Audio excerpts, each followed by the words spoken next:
अथ मंत्रपाठः।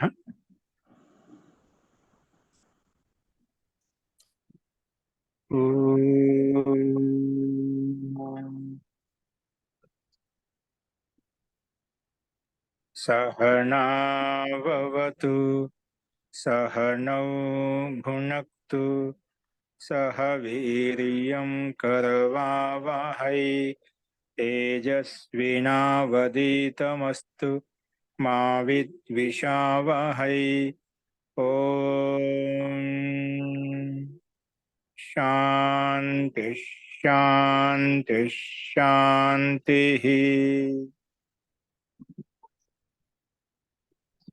सर्वेभ्यो नमः। అందరికీ నమస్కారం అండి.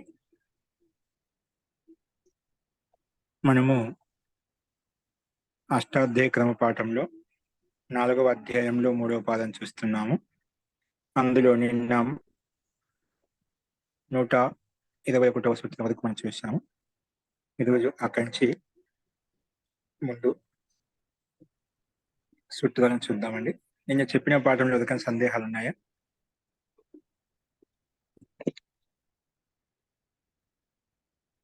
అస్తు ప్రకృతి అంశరామః. సూత్రం వచ్చేసి 122వ సూత్రము. పత్రాధ్వర్యు పరిషదశ్చ. పత్రాధ్వర్యు పరిషదః పంచమి విభక్తి ఏకవచనము. చ అవ్యయపదము. చ అవ్యయపదము. ఈ రకంగా 2 పదాలుగా విడగొట్టుకున్నాము. సమాసం వచ్చేసి పత్రశ్చ అధ్వర్యుశ్చ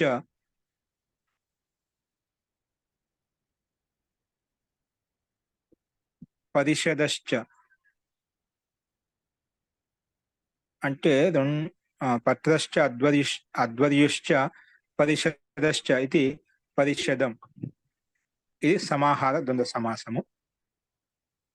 పత్రాధ్వరి ఇక్కడ ఇత్ర సమాహార ద్వంద్వ సమాసము. అస్తు. నెక్స్ట్ వచ్చేసి చూడండి, అనువృత్తి వస్తున్నాయండి పైనుంచి. ఐ ప్రత్యయానికి అనువృత్తి వస్తుంది పైనుంచి. తస్య ఇదం శేషే తద్ధితాః జ్ఞా ప్రాతిపదికాత్ ప్రత్యయః పరశ్చ. ఇవన్నీ అనువృత్తి వస్తున్నాయి. అర్థః షష్ఠీ సమర్థేభ్యః ప్రాతిపదికేభ్యః. షష్ఠీ సమర్థేభ్యః పత్రాధ్వర్యు పరిషదభ్యః. పత్రాధ్వర్యు పరిషద్భ్యః పరిషద్భ్యః ప్రాతిపదికేభ్యః ఇదం ఇత్యేతస్మిన్ అర్థే ఐ ప్రత్యయో భవతి. ఇదం ఇత్యేతస్మిన్ అర్థే. ఇదం ఇత్యేతస్మిన్ అర్థే ఐ ప్రత్యయో భవతి. పైనుంచి ఐ ప్రత్యయం అనువృత్తి వస్తుందో అది తీసుకుంటున్నాట. ఇదం ఇత్యేతస్మిన్ అర్థే ఐ ప్రత్యయో భవతి. ఇక్కడ పత్ర శబ్దం వాహనార్థంలో వచ్చినమాట. పత్ర శబ్దం వాహనక వాచం.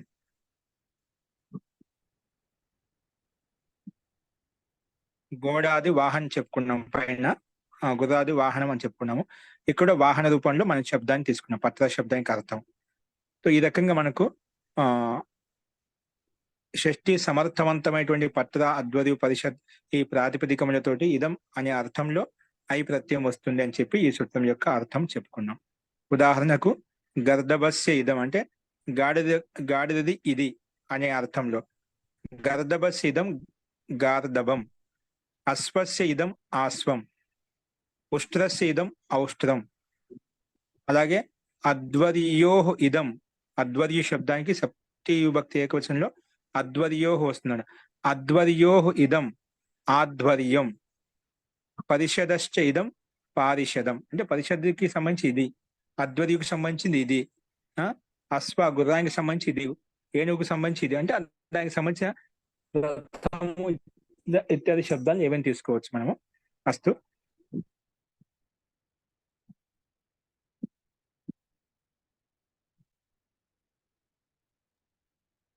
అస్తు. ఈ రకంగా మనము ఉదాహరణలు మనకు కనిపిస్తున్నాయి స్పష్టంగానే. ఇక్కడ గర్ధభ శబ్దం చేత ఐ ప్రత్యయం తీసుకొచ్చినప్పుడు గర్ధభ ఐ ప్రత్యయం ఇత్తి ప్రత్యయం కాబట్టి యకారం ఇత్తి చేసాం కాబట్టి ఆది అచ్చుకు రిద్ది చేసుకుంటాం. తద్దితే స్వచామాది గార్ధభ ఆ అనుబంధం లోపం చేస్తే తర్వాత ఎస్సేది లోపం చేసుకుని గార్ధభ తర్వాత సుస్థాన అమ్ము అమ్మి పూర్వ చేసుకుంటే గార్ధభం అనే రూపం సిద్ధిస్తుందన్నమాట. అలాగే ఆశ్వం, అశ్వ శబ్దం చేత ఆశ్వం ఆదేశకు వృద్ధి చేసుకుంటాం. ఉష్ట్ర శబ్దం చేత ఔష్ట్రం కూడా సుస్థాన అమ్ము అమ్మి పూర్వ, అలాగే ఆదేశకు వృద్ధి ఊకి వృద్ధి అవు అయిపోతుంది. అలాగే అధ్వర్య శబ్దం చేత ఆధ్వర్యం, ఆధ్వర్యవం, అధ్వర్య శబ్దం చేత ఆధ్వర్యవం. ఇలా అధ్వర్యులో ఉండే ఉకారానికి ఓర్ గుణ ప్రకారంగా గుణం కూడా వస్తుంది. తర్వాత ఏ చోయ వాయావహ ప్రకారం అవాదేశం చేసుకుని ఆధ్వర్యవం అలాగా మనం అర్థం చేసుకుంటాం అన్నమాట. అలాగే పరిషత్ శబ్దం చేత పారిషదం అనే రూపాలు మనకు సిద్ధిస్తాయి అన్నమాట. ఈ రకంగా మనం రూపసిద్ధి సామాన్యంగానే ఉన్నాయి. ఈ రకంగా సూత్రార్థాన్ని దీని యొక్క భావాన్ని అర్థం చేసుకోవాలి. అసలు ఇవన్నీ కూడా వాహనార్థంలో తీసుకుంటారు సందర్భాన్ని బట్టి. ఇప్పుడు గార్ధభం, ఆశ్వం అంటే గర్ధభ వాహనం గార్ధభం అంటామట. గార్ధభ వాహనం, ఆశ్వ వాహనం, అలాగా దానికి సంబంధించినటువంటి ఏదైనా తీసుకోవచ్చు సందర్భ విశేషంలో.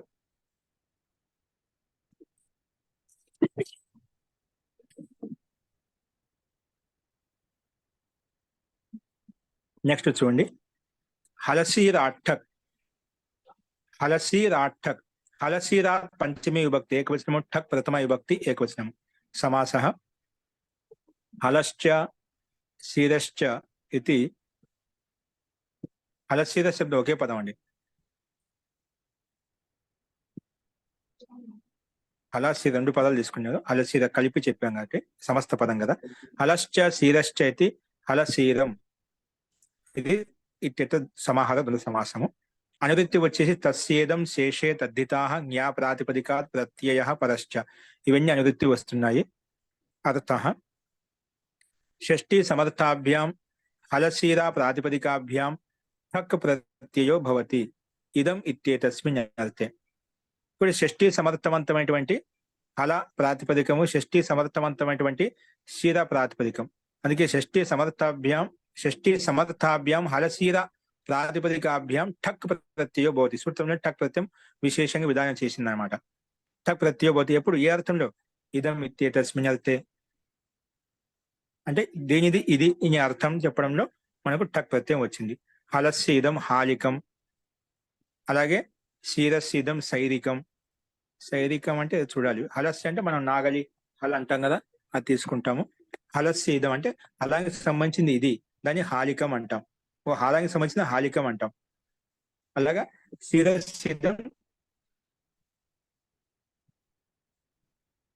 శైరికం. శిర శబ్దానికి ఆదేశకు వృద్ధి చేసుకుని సీకి వృద్ధి సై అయిపోతుంది, హాకి వృద్ధి హా అయిపోతుంది అన్నమాట. ఇక్కడ సుస్థానంలో అమ్ము అమి పూర్వ యస్యతి లోపం అనేది కామన్ గా ఉంటుంది అన్నమాట. ఈ రకంగా హాలికం శైరికం రూపసిద్ధిని మనం అర్థం చేసుకోవాలి. అస్తు, ఇది కూడా సామాన్యంగానే ఉంది. నెక్స్ట్ చూడండి, ద్వంద్వాత్ ఉన్ వైర మైథునికయోః. ద్వంద్వాద్ ఉన్ వైర మైథునికయోః. ద్వంద్వాత్ పంచమి విభక్తి ఏకవచనం, ఉన్ ప్రథమ విభక్తి ఏకవచనం, వైర మైథునికయోః సప్తమి విభక్తి ద్వివచనము. సప్తమి విభక్తి ద్వివచనం అన్నమాట. ఈ రకంగా మూడు పదాలుగా ఈ సూత్రాన్ని విడగొట్టుకున్నాము. సమాసః వైరశ్చ మైథునశ్చ ఇది వైర మైథునికం తయోః వైర మైథునికయోః ఇత్యత్ర ఇతరేతరయోగ ద్వంద్వ సమాసం.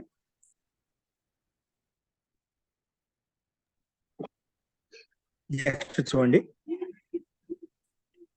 అనువృత్తి వచ్చేసి తస్యేదం శేషే తద్ధితాః జ్ఞా ప్రాతిపదికాత్ ప్రత్యయః పరశ్చ. ఇవన్నీ అనువృత్తి వస్తున్నాయి. అర్థః షష్ఠీ సమర్థాత్ ద్వంద్వ సంజ్ఞకాత్ ప్రాతిపదికాత్ వైర మైథునికయోః అభిధేయయోః ఉన్ ప్రత్యయో భవతి ఇదం ఇత్యేతస్మిన్ అర్థే. ఇదం ఇత్యేతస్మిన్ అర్థే అంటే షష్ఠీ సమర్థవంతమైనటువంటి ద్వంద్వ సంజ్ఞకాత్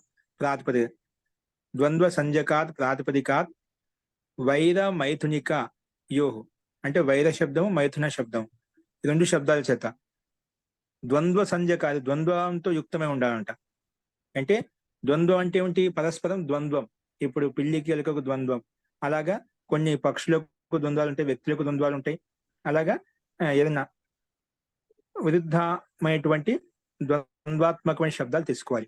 అందుకే షష్ఠీ సమర్థాత్ ద్వంద్వ సంజ్ఞకాత్ ప్రాతిపదికాత్ వైర మైథునికయోః అభిదయ అంటే వైరవ శబ్దం మైథుని శబ్దం అభిదయాత్మకంగా ఉన్నప్పుడు ద్వంద్వాత్మకంగా ఉన్నటువంటి ప్రాతిపదికం అయితే ఉందో, షష్ఠి సమర్థవంతమైన ప్రాతిపదికం అయితే ఉందో అటువంటి ప్రాతిపదికం చేత ఉన్ ప్రత్యయో భవతి. సూత్రం విధానం చేసినాడు. ద్వంద్వాత్ ఉన్ ప్రత్యయో భవతి. ఏ అర్థంలో? వైరార్థంలో, మైథునికార్థంలో అని చెప్పుకున్నాం. ఉన్ ప్రత్యయో భవతి ఇదం ఇత్యేతస్మిన్ అర్థే. అంటే అవి అభిదయాత్మకంగా ఉండాలి. ఇదం అర్థంలో ఇవి తీసుకుంటామట. అభిదయాత్మకంగా ఉన్నటువంటి ఇదం ఇత్యేతస్మిన్ అర్థే ఉన్ ప్రత్యయో భవతి, ఉన్ ప్రత్యయం వస్తుంది అని చెప్పి ఈ సూత్రం ప్రస్తావించింది. ఇక్కడ వైర మైథునికే ప్రత్యయార్థ విశేషణే. ఈ వైర శబ్దం మైథుని శబ్దం ప్రత్యయం యొక్క విషయం, అంటే ఉన్ ప్రత్యయం యొక్క విశేషణం అన్నమాట. అంటే ఉన్ ప్రత్యయం యొక్క అర్థాన్ని బోధిస్తాయి. ఏ అర్థం బోధిస్తాయి? ఇవి వైర మైథునిక అవిధేయాత్మకంగా ఉన్న ఇదం ఇత్యేతస్మిన్ అర్థే. అంటే ఇదం అనే అర్థంలో ఇది దేనిది అనే అర్థాన్ని చెప్పడంలో ఈ వైర మైథునిక ఈ ప్రత్యయార్థాలకు విశేషణంగా పనిచేస్తాయన్నమాట. అంటే ప్రత్యయం యొక్క అర్థాన్ని బోధిస్తాయి. ఇది ఇక్కడ మనం అర్థం చేసుకోవాలి. చూడండి, ఉదాహరణకు వైరే బాభ్రవ్యశ్చ శాలంకాయనశ్చ, బాభ్రవ్యశ్చ శాలంకాయనశ్చ కలిపితే బాభ్రవ్య శాలంకాయనౌ. బాభ్రవ్య శబ్దం ఒకటి, శాలంకాయన శబ్దం ఒకటి. వైర శబ్దానికి ఉదాహరణ చూపిస్తున్నాడు. బాభ్రవ్యశ్చ శాలంకాయనశ్చ బాభ్రవ్య శాలంకాయనౌ తయో ఇదం. ఆ ఇద్దరిది ఇది, ఆ ఇద్దరిది ఇదం వైరం. ఇది ఏది ఆ ఇద్దరికి ఏది ఇది వైరంగా ఉందో దానిని బాభ్రవ్య శాలంకాయనిక అని చెప్పి ప్రస్తావించుకుంటాం. కాక ఉలూకిక, దాన్ని కాకోలూకిక అంటాం. కాకి అది ఉల్లు, రెండు పరస్పర వైరం అన్నమాట. మైథునికాయం అత్రి భరద్వాజిక, అత్రి మహర్షి భరద్వాజిషి, అత్రి భరద్వాజిక కుత్స కుషికిక, కుత్స కుషికిక ఈ రెండు శబ్దాలు మనకు అక్కడ అప్పట్లో ప్రసిద్ధమైనటువంటి ఋషివాచక శబ్దాలు అన్నమాట. అత్ర భరద్వాజిక కుత్స కుషికిక ఈ రెండు పదాలు మనకి ఇక్కడ ద్వంద్వాత్మకమైన శబ్దాలు కనిపిస్తున్నాయి అన్నమాట. ఇక్కడ బాభ్రవ్య శాలంకాయనిక ఆది శబ్దము స్వాభావికంగానే స్త్రీలింగంలో ఉన్నాయి కాబట్టి మనకు సందేహం. బాభ్రవ్య శాలంకాయనిక అవి స్వాభావికంగా స్త్రీలింగంలో ఉన్నాయి. అందుకే మన స్త్రీలింగంలో టాప్ తెచ్చుకొని మనము స్త్రీలింగంలో రూపం తయారు చేసుకుంటాం. కాబట్టి టాప్ వచ్చిన తర్వాత ప్రత్యయస్తాత్ కాత్ ఇదాప్య సుపహ అనే సూత్రం ప్రకారంగా ఇకార ఆదేశం కూడా వస్తుందన్నమాట. అందుకే మధ్యలో కాకో ఉలూకిక ఇక ఎక్కడి నుంచి వచ్చింది. అలాగే బాభ్రవ్య శాలంకాయనిక ఇక్కడ నీళ్ళు కనిపిస్తుంది కదా, అది సామాన్యంగా స్త్రీలింగంలో ఉండే టాప్ తెచ్చుకున్న తర్వాత ప్రత్యయస్తాత్ కాత్ కకారానికి ముందు ఉండేటువంటి అకారానికి ఇకారం వస్తుందన్నమాట. అందుకే బాభ్రవ్య శాలంకాయనిక కాకో ఉలూకిక అనే రూపాలు మనకు ఇక్కడ సిద్ధిస్తాయన్నమాట. అలాగే మైథునికాయ అత్రి భరద్వాజికాలో కూడా ఇక్కడ ఈకారం వస్తుంది. కుత్స కుషికిక ఇక్కడ ఈకారం, కకారానికి ముందు ఈకారం వస్తుంది. కకారానికి ముందు ఉండేటువంటి అకారం ఏదైతే ఉందో అకారానికి ఇకారం వస్తుంది. అది ఇక్కడ మనం అర్థం చేసుకోవాలి. సో ఇది ప్రత్యయస్తాత్ కాత్ ఇదాప్య సుపహ ప్రకారంగా ఇకారం వస్తుంది. అంటే బాభ్రవ్య శాలంకాయనిక ఈ సమస్త పదం చేత మనము ఉన్ ముందు బాభ్రవ్య శాలంకాయన ప్లస్ ఉన్ వస్తుంది. ఉన్ స్థానంలో యువోర నాకో కదా, యు ఓహో అనాకవు ఇక్కడ అక వస్తుంది అన్నమాట. ఊ స్థానంలో అక వస్తుంది. అక రాగానే తర్వాత కకారానికి ముందేటువంటి ఆకారం అయితే అంటే మన ఎస్యతి లోపం చేసుకుంటాం. శాలంకాయన అకారం నుండి అకారం లోపిస్తుంది. తర్వాత అక ఊ స్థానంలో వచ్చిన అక ఆదేశం కలుపుకుంటాం. బాభ్రవ్య శాలంకాయనక, శాలంకాయన్ అక కలిపితే శాలంకాయనక. ఇప్పుడు ప్రత్యయస్తాత్ కాత్ ఇదాప్య సుపహ ప్రకారంగా కకారానికి ముందు ఉండే ఆకారం అయితే ఉందో దాంట్లో ఇకారం వచ్చినప్పుడు శాలంకాయనిక. తర్వాత టా ప్రత్యయం ఉంది కాబట్టి టా ప్రత్యయానికి అనుబంధ లోపం చేసుకుంటే ఆ మిగులుతుంది. తర్వాత అక సవర్ణ దీర్ఘ ప్రకారం దీర్ఘం చేసుకుని శాలంకాయనిక. తర్వాత సుఖ హంగ్యాభ్యో దీర్ఘ సుతిస్య ప్రిక్తం హల్ ప్రకారంగా టాబంతాత్ పక్కన సు అని చెప్పి దాన్ని నిమిత్తం చేసుకుని దానికి లోపం చేసుకుంటేనా మనకు అన్ని చోట్ల ఇదే విధంగా రూపసిద్ధి వర్తిస్తుంది అనమాట. అది ఇక్కడ అర్థం చేసుకోవాలి. అన్ని చోట్ల కాకో లూకిక కూడా ఇక్కడ ఈకారము. అలాగే అత్రి భరద్వాజ శబ్దం చేత ఉన్ని తెచ్చుకుంటాం. ఊస్థల అక, తర్వాత ఇక్ ఆదేశము అంటే ఇకారాదేశము, తర్వాత టాప్ తెచ్చుకొని టాప్ పక్కన సుకి హంగ్యాభ్యో దిరిగ్గా సుతిస్య ప్రిక్తం హాల్ ప్రకారంగానే మనకు లోపం చేసుకుంటాం అనమాట. అస్తు. ఇది కూడా మనకు ద్వంద్వ శబ్దం అంటే ద్వంద్వాత్మక శబ్దం అనమాట. ఇక్కడ వైరాత్మకంగా అని కదా, వైరానికి బాబ్రవ్య శాలంకి వ్యతిరేక రూపంలో మనం చూపిస్తాము. మామూలుగా అత్రి ద్వంద్వాత్మక శబ్దం అనమాట. బాబ్రవ్య శాలంకి ద్వంద్వాత్మక శబ్దాల చేత మనం ద్వంద్వాత్మకమైనటువంటి ప్రాతిపదికల చేత మనం ఉన్ ప్రత్యయం తెచ్చుకున్నాం. ఎందుకంటే ద్వంద్వాత్ ఉన్ అని చెప్పాను. ద్వంద్వాత్మకమైన ప్రాతిపదికాలతోటి, షష్ఠి సమర్థమైన ప్రాతిపదికములతోటి వైర మైథునిక ఇలాంటి అర్థాలు ఉన్నప్పుడు మనకు ఉన్ ప్రత్యయం వస్తుంది చెప్పుకున్నాం. అదే విధంగా ఇక్కడ చూసాం. నెక్స్ట్ చూడండి, గోత్ర చరణాద్ ఉయ్ ఏంటి? గోత్ర చరణాద్ ఉయ్. గోత్ర చరణాత్ పంచమీ విభక్తి ఏకవచనం, ఉయ్ ప్రథమ విభక్తి ఏకవచనం. ఇది విశేషంగా ఉయ్ అక్కడ ఉన్ ప్రత్యయం, ఇక్కడ ఉయ్ ప్రత్యయం. అక్కడ ఏంటి? ద్వంద్వాత్ ఉన్ ప్రత్యయము, ఇక్కడ గోత్ర చరణాద్ ఉయ్ ప్రత్యయం వస్తుందంట. గోత్ర చరణాత్ పంచమీ విభక్తి ఏకవచనం, ఉయ్ ప్రథమ విభక్తి ఏకవచనం. సమాసః గోత్రశ్చ అంటే గోత్ర శబ్దం చాలా ఉన్నాయి. గోత్రవాచిభ్యశ్చ చరణవాచిభ్యశ్చ ఇది గోత్ర చరణవాచం. గోత్రశ్చ చరణశ్చ గోత్ర చరణం. ఇది సమాహార ద్వంద్వ సమాసం. గోత్ర ఇతర గోత్ర ఈ చరణాల్లో ఇతర సమాహార ద్వంద్వ సమాసం మనం చూసాము. అనువృత్తి వచ్చేసి తస్యేదం శేషే తద్ధితాః జ్ఞా ప్రాతిపదికాత్ ప్రత్యయ పరశ్చ. ఇవన్నీ కామన్ గా వస్తున్నాయి, పైనుంచి అనువృత్తి వస్తున్నాయి. అర్థః షష్ఠి సమర్థేభ్య. షష్ఠి సమర్థం అంటే ప్రాతిపదికాలు. అందులో గోత్ర వాచిభ్య అంటే గోత్రార్థాన్ని చెప్పేటువంటి వాచక శబ్దాలు ఏవైతే ఉన్నాయో, గోత్ర వాచిభ్య చరణ వాచిభ్యశ్చ, ఇంకా చరణ వాచి శబ్దాలు అనమాట. గోత్ర వాచిభ్య చరణ వాచిభ్యశ్చ ప్రాతిపదికేభ్య, ప్రాతిపదికములతోటి ఇదం ఇత్యేతస్మిన్ అర్థే, ఇదం ఇత్యేతస్మిన్ అర్థే ఉయ్ ప్రత్యయో భవతి. ఏమొస్తుందంట? ఉయ్ ప్రత్యయం వస్తుంది. ఇదం ఇత్యేతస్మిన్ అర్థే ఉయ్ ప్రత్యయో భవతి, ఉయ్ ప్రత్యయం వస్తుంది. ఉదాహరణకి గోత్రవాచి శబ్దాలు చరణవాచి శబ్దాల చేత, గోత్రవాచి ప్రాతిపదికాలు చరణవాచి ప్రాతిపదికముల చేత షష్ఠి సమర్థవంతమైన ఉంటేనా అప్పుడు ఇదం ఇక్కడ కూడా ఇది దేనిది అనే అర్థంలో మనకు ఉయ్ ప్రత్యయం వస్తుంది అని చెప్పి ఈ సూత్రం యొక్క అర్థాన్ని ప్రస్తావించుకున్నాం. ఉదాహరణకు అదేవిధంగా గోత్రానికి సంబంధించి ఉదాహరణ చెప్పినారు. గ్లౌచు కాయనకం, ఔపగవకం, ఇవి గోత్రవాచి. అంటే గ్లుచుకాయన అనేది గోత్రవాచి శబ్దం అనమాట. అలాగే ఉపగోహు అపత్యం ఔపగవకం, ఇది కూడా గోత్రవాచి శబ్దం అనమాట. చరణవాచి శబ్దానికి ఉదాహరణలు కాటకం, కాలాపకం, మౌదకం, పైప్పలాదకం. ఈ రకంగా అప్పట్లో కటరిషి కటశాఖకు సంబంధించిన వాళ్ళు, కలాప శాఖకు సంబంధించిన వాళ్ళు, మౌదకం, పైప్పలాదకం, ఇవన్నీ శాఖా విశేషాలు. అప్పుడు ఈ శాఖా విశేషాలను అధ్యయనం చేసేటువంటి బ్రాహ్మణులు ఆ పేరుతో ప్రసిద్ధంగా పిలిచేవాళ్ళు అనమాట. ఆ పేరుతో, ఆ శాఖా పేరుతో వాళ్ళు ప్రసిద్ధమయ్యారు. అస్తు, ఇవి మనకు ఉదాహరణ ఇవ్వబడ్డాయి.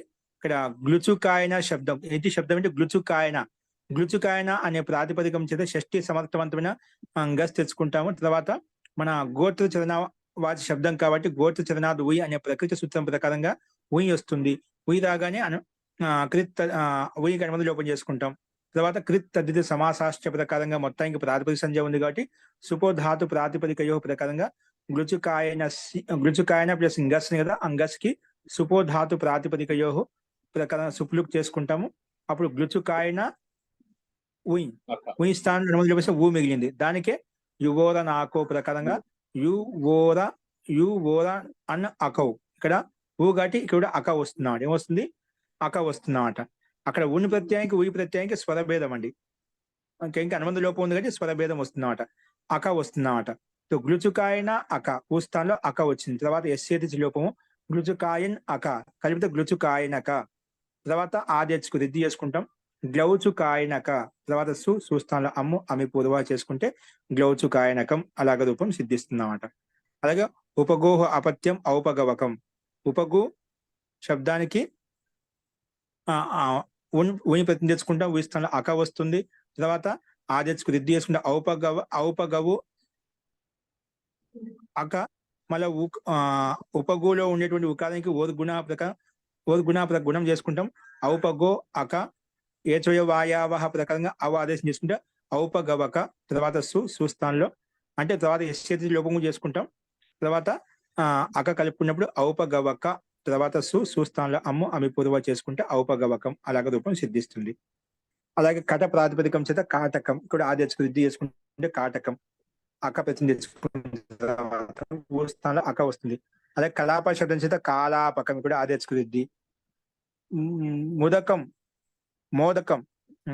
ముదకం శబ్దం తీసుకుంటాం కదా. ముదక అనేది ముద శాఖ వాళ్ళు సంబంధించిన వాళ్ళు, లేదా మోద్గ శాఖకి సంబంధించిన వాళ్ళు. ఇప్పుడు ముద్గ శాఖకి సంబంధించి మూకి వృద్ధి చేస్తే మౌ అయిపోతున్నారు. మౌద ప్లస్ ఉయ్, మౌద ప్లస్ అక వృద్ధి మూకే మౌద అయిపోయింది. ముదగా శాఖకి సంబంధించిన మౌదక అని చెప్పి మూకి వృద్ధి మౌ అయిపోయింది. మౌద ప్లస్ అక ఎస్చేతి లోపం చేసుకున్న తర్వాత, ఎస్చేతి లోపం చేసుకున్న తర్వాత అప్పుడు మౌదక వస్తుంది. మన సుస్థానంలో అమ్ము అమి పూర్వ చేసుకుంటే మనకు మౌదకం అనే రూపం సిద్ధిస్తుంది. అలాగే పిప్పలాద ఋషి పేరుతోటి పిప్పలాద ప్లస్ అక ఎస్చేతి లోపము పిప్పలాద అక ఆదేశకు రిద్ది పైప్పలాదక, తర్వాత సుస్థానంలో అమ్ము అమి పూర్వ చేసుకుంటే పైప్పలాదకం అనే రూపం మనకు సిద్ధిస్తుంది అన్నమాట. ఈ రకంగా రూపసిద్ధులు మనకు సామాన్యంగా ఉన్నాయి. ఇక్కడ ఒక విశేషమైన ఇచ్చారు చూడండి. కాటక, కాలాపక ఆది రెండు ఉపలక్షణాలు తీసుకున్నాం. ఆదిత్య శబ్దాలు ఏవైతే ఉన్నాయో వేదికే వ్యాఖ్యాన రూప గ్రంథం, ఇవి వేదానికి సంబంధించిన వ్యాఖ్యాన రూప గ్రంథాలు అనమాట. చెప్పిన వేదంలో ఆ పేరు మీద ఆ శాఖ విశేషమైనటువంటి సూక్తులు ఉన్నాయన్నమాట. కట సూక్తం నుంచి మొదలుకొని అలాగా ఆ కలాప శబ్దంతో ప్రారంభించే కొన్ని సూక్తులు ఉన్నాయి. అంటే వేదికే వ్యాఖ్యాన రూప గ్రంథ, వేదానికి సంబంధించిన వ్యాఖ్యాన రూప గ్రంథాల్లో ఈ పేర్లు ఉన్నాయన్నమాట. కాటక, కలాపక అని చెప్పి. అందుకే వారు ఆ పేరుతో ఆ ఋషిత్వం కూడా వచ్చేసింది అన్నమాట. అందుకే కట ఋషినే మూల యజుర్వేదికే, కట ఋషినే మూల యజుర్వేద సంహితాకో యాజ్ఞిక్ ప్రక్రియ మే, మూల యజుర్వేద సంహితలో అంటే ఆ యాజ్ఞిక ప్రక్రియ పద్ధతి ఏదైతే ఉందో అక్కడ अपनी दृष्टि से उपयोगी समझकर अथवा मूल संहिता के पदों को व्याख्या करके समझाने के लिए कहीं कहीं न्यूनाधिक पाठभेद करके अपने शिष्यों को पढ़ाया. అని యజ్ఞయాగానికి సంబంధించినటువంటి ప్రక్రియ విధి విధానంలో ఆయనకు అనిపించినది విద్యార్థులకు అందరికీ ఉపయుక్తకరంగా ఉంటుంది అని చెప్పి ఆ మూల సంహితలో ఉన్న పదాలను తీసుకొని దానికి వ్యాఖ్యానం చేసి శిష్యులకు న్యూనాధికంగా సందర్భాన్ని బట్టి పాఠభేదంతో ఒక్కొక్కటి ఒక రకమైన పాఠభేదంతో అర్థం శిష్యులకు చదివించాడు అన్నమాట. అందుకే పాఠభేద కదికి అంటే పాటని భిన్న భిన్నంగా ఒక్కొక్క చోట సందర్భాన్ని బట్టి శిష్యులను బట్టి పాఠభేదంతో శిష్యులకు శిష్యులకు చదివించాడు. ఎవరు? ఈ ఋషులు. కఠ ఋషి యజుర్వేదంలో ఉండే మూల మంత్రాలను తీసుకుని ఉపయుక్తమైనటువంటి విషయ ప్రతిపాదన ఏదైతే ఉందో వాటిని న్యూనాధికంగా చదివించాడు అన్నమాట. బహు ప్రవచన్ కాటక నామ సే ప్రసిద్ధ హోకర్, ఆ ప్రవచనం అనేది కాటక ఋషితో ప్రసిద్ధమైపోయి కాటక సంహిత కలాయి, ఆ ఋషి పేరుతో ఆ కాటక సంహిత అని చెప్పి ప్రసిద్ధం అయిపోయింది అన్నమాట. కాటక సంహిత అని చెప్పి ఆ ఋషి పేరుతో ఆ కటక సంహితను అర్థమయ్యే రీతిలో వేదాల యొక్క వ్యాఖ్య రకంగా చెప్పాడు కాబట్టి ఆ పేరుతో ఆ కాటక సంహిత పేరుతో అది ప్రసిద్ధం అయిపోయింది అన్నమాట. అంటే వేదంలో ఉండేటువంటి మూల మంత్రాలనే దాన్ని వ్యాఖ్యానం చేశారు. తర్వాత కట ఋషి చేశారు కాబట్టి ఆ కాటక సంహిత అని పేరుతో ప్రసిద్ధం అయిపోయింది అన్నమాట. ఆ రకంగా ఆ ఋషి పేరుతో ఆ శాఖ పేరు పడిపోయింది అనమాట. జోకి ఏక్ ప్రకార్ సే తైత్రీయ శాఖకి అవాంతర శాఖ, ఇది మాలో చెప్పాలంటే తైత్రీయ శాఖలో ఉన్నటువంటి అవాంతర, తైత్రీయ ఒక శాఖ ఉంది, తైత్రీయ ఉపనిషత్తు మనం చెప్పుకున్నదా, అది ఒక శాఖకి అంతర్గతం ఇంకొక అంతర్గత శాఖ అనమాట. అందుకే తైత్రీయ శాఖకి అవాంతర శాఖ హై. యహ బాత్, ఇదే మాట కాలాపకం కలాప ఋషిలో కూడా తీసుకోవాలి. యహి బాత్ కాలాపకం అంటే మైత్రాయని సంహితలో ఉంది. ఎక్కడ ఉందంట? మైత్రాయని సంహితలో ఉంది. అలాగే కాలాపని మైత్రాయని సంహిత తీసుకోవాలన్నమాట. అలాగే పైప్పలాదకం అథర్వేదికి అవాంతర శాఖ. ఈ పైప్పలాద అనేది అథర్వేదంలో ఉండే అవాంతర శాఖను మనం తీసుకోవాలి. అంటే దాని అంతర్గతంలో ఉండే శాఖను ఇక్కడ పైప్పలాద అనేది అథర్వేద శాఖకి సంబంధించినటువంటి అవాంతర శాఖలో ఈ పిప్పలాదకు సంబంధించినటువంటి వ్యాఖ్యానం చేయబడింది కాబట్టి ఆ పేరుతో పైపలాదకం అనే పేరు పడిపోయింది అనమాట.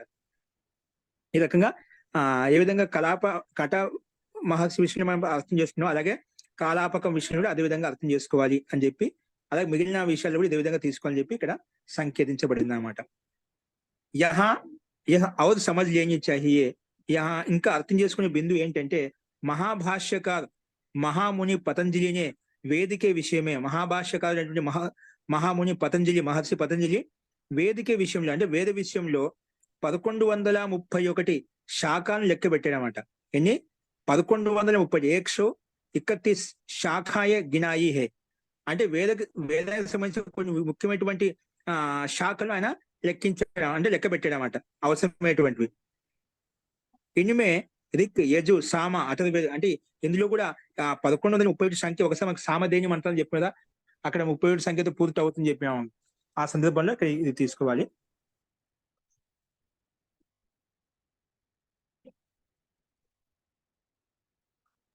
అస్తు ఇక్కడ మహాముని పతంజలి వేదికే విషయమే 1131 శాఖ ఏ గినాయి అంటే లెక్క పెట్టాడనమాట.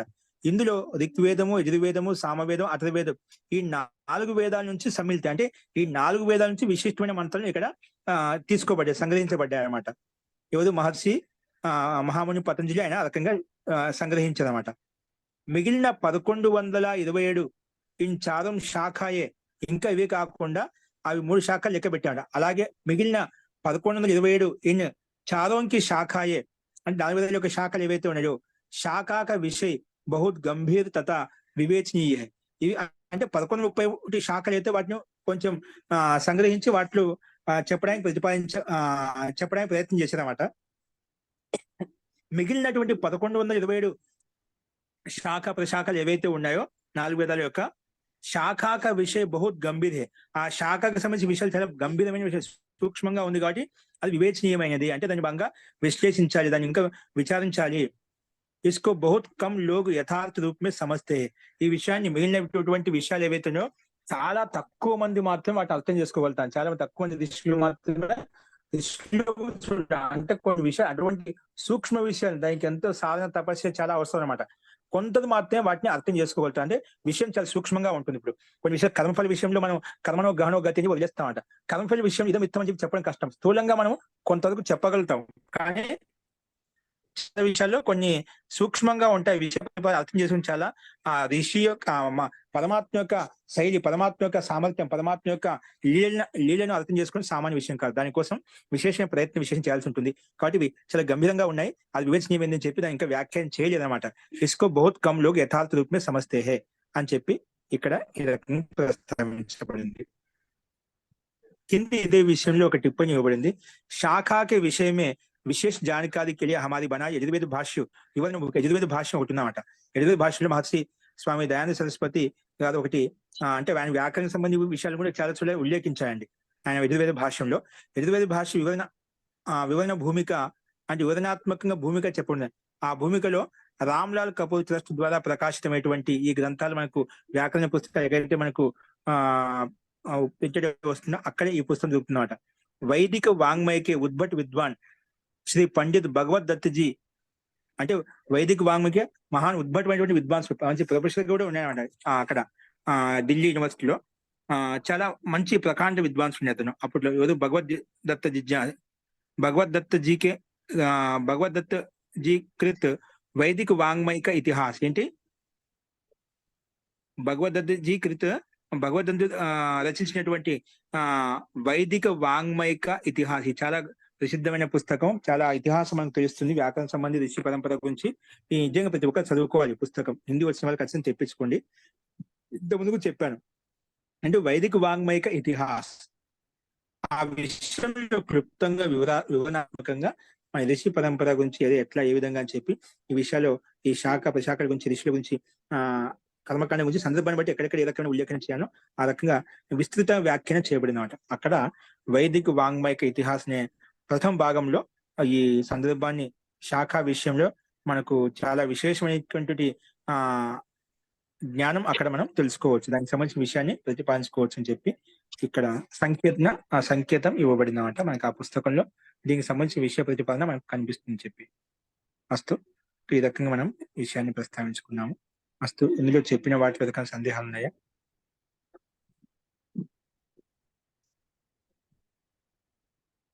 ఓకే అండి, అయితే మనము నెక్స్ట్ సూక్తం రేపు చూద్దామండి. సంఘాంక లక్ష్మేస్మై ఎయియామన్ అనే సూత్రాన్ని మనం రేపు ప్రస్తావించుకున్నాము. అస్తు, మంత్రపాఠ.